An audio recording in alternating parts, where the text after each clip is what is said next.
L'affaire fait grand bruit. Mis en examen pour homicide involontaire et blessure involontaire sous l'emprise de stupéfiants, Pierre Palmade se serait rendu en discothèque dans la nuit du 24 au 25 juin 2023. En effet, le compte Twitter @samvatok et la blogueuse @chayaratv ont relayé sur la toile des vidéos qui auraient été prises au cours de cette soirée. Pourtant, contacté par nos confrères de Ciné Télé Revue, la boîte de nuit en question a précisé que Pierre Palmade ne s'était pas rendu dans l'établissement ce week-end, et que les images dataient bien d'avant le terrible accident. Depuis ce démenti, de nouvelles vidéos ont été dévoilées sur la toile. Et selon les informations de nos confrères du Parisien, l'humoriste était bien présent dans la boîte de nuit cette nuit-là.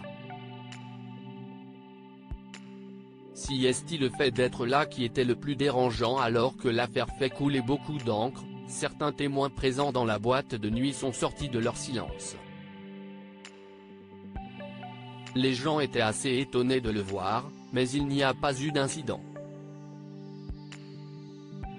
Plusieurs personnes ont parlé avec lui. Il avait l'air à l'aise dans le carré VIP. Il dansait de temps en temps, a indiqué un jeune homme, qui aurait filmé la scène, à nos confrères du Parisien. Une autre cliente s'est quant à elle confiée devant les caméras de BFM Télévision, il ne cherchait pas à se cacher, mais il ne cherchait pas à se montrer non plus. Enfin, je ne pense pas. Soit il était assis, soit il bougeait un peu dans les carrés, il allait voir des personnes. Enfin, si est-il le fait d'être là qui était le plus dérangeant qu'autre chose, et qui a dérangé pas mal de monde dans la boîte.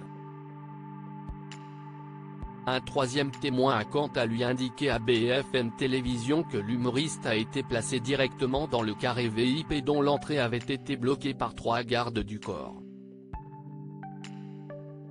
Un contrôle judiciaire allégé alors que cette prétendue sortie scandalise la toile, le parquet de Melun rapportait à la AFP que le contrôle judiciaire de l'humoriste avait été allégé au début du mois de juin.